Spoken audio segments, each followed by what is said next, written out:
Thank you, Mr. Speaker. Mr. Speaker, spring has finally arrived. The flowers are blooming, the trees are blossoming, the air is warm and it's fresh, and Mother's Day is just around the corner, filling my mind with wonderful memories of my grandmother Brown, because this time of year, my grandmother was devoted to spring cleaning. Every drawer, every closet, every cupboard, every shelf was deeply cleaned and organized before the dog days of summer were upon us. Methodically, she went through the clutter, the accumulation of the past year and the contents of her home, donating what she no longer needed or had more than she needed to charity, and disposing of things that were broken or out of date, leaving her home neat, tidy, and efficient. House Bill 209 is the spring cleaning of Pennsylvania's regulatory structure. Quite frankly, it's about time. With well over 153,000 regulations on our books, our state's regulatory system has become the equivalent of extreme hoarding. We don't get rid of anything. These restrictions create impediments for individuals, local and county governments, businesses of all shapes and sizes, limiting economic development and growth, as well as job creation. These thousands upon thousands of regulations have been created under Republican and Democrat governors, and they've been piling up for decades, leaving us drowning in red tape. The World Bank and the Mercatus Center at George Mason University estimate that overregulation has a negative effect on economic growth that ranges from 0.8% to 2.3%. Since 2000, Pennsylvania's yearly gross domestic product has averaged 1.5%. Based on those numbers alone, regulations have consumed all of the Commonwealth's economic growth. Think about it. So simply put, House Bill 209 establishes the independent office of the repealer within the Independent Regulatory Review Commission, also known as IRC, to identify obsolete or outdated or burdensome regulations to recommend for repeal. Let me make this point, and let me be very, very clear about this. There is nothing in this legislation that any particular regulation must be repealed. And I'll repeat that again. There is nothing in this legislation that says any single regulation must be repealed. What it does say is that these recommendations must be made to us, because we haven't been able to do this. You know, there is an executive order back from the Ridge days that says on the first Saturday, I believe in February, in one of the months in the summer, that the governor's office must produce a document that identifies every regulation that they are in the process of promulgating. The last time I looked at it, there were over 272 new regulations being put into place and 2 being repealed. We're not doing a very good job. Furthermore, agencies that look to promulgate new regulations would be required to identify 2 existing regulations for repeal. So one of the things that was referenced by the gentleman, my good colleague, Mr. McCarter, was that this bill is not transparent. Nothing could be further from the truth. As a matter of fact, we amended this bill in committee at the request of the Pennsylvania News Media Organization, because we want to be open and transparent in everything that we do. This office will work better when the entire populace of Pennsylvania has full and complete access to what it's doing. So, this office shall be a legislative agency for the purposes of the right to know law.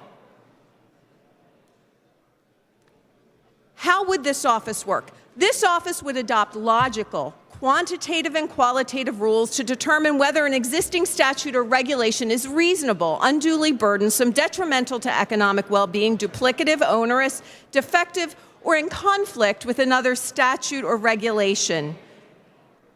Next, it would perform a systemic review of existing statutes and regulations to identify existing statutes and regulations which may be appropriate for modification, revision, or repeal.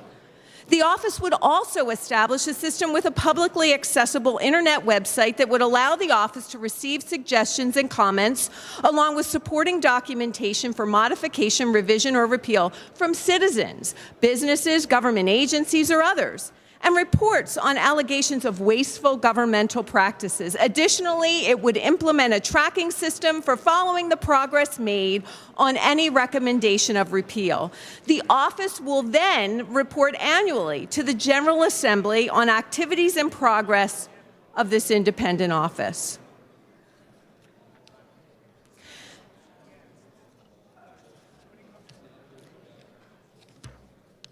Please note that this bill would also require the delivery of a recommended repeal to the General Assembly if a statute and the department or agency which promulgated it originally in the case of a regulation and should include a justification for the recommendation.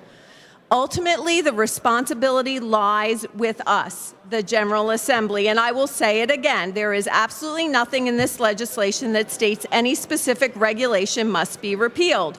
We have seen similar efforts yield very positive results, not only for state government, but for individuals, local governmental entities, and businesses in places like Kansas, Rhode Island, Tennessee, North Carolina, and most recently, the federal government. Once this office completes its mission, with the assurance that the legislative efforts of our colleagues and the rest of the bills in this legislative package are adopted addressing our future regulatory burden, a sunset provision in this legislation provides that the Office of the Repealer will end on June 30th of 2024. This might be the first bill that I've passed since my tenure here in this House where we actually have decided to get rid of something that we introduced. Last evening, my colleague from Montgomery County withdrew from consideration several amendments that would have prohibited specific regulations from being considered by the Office of the Repealer.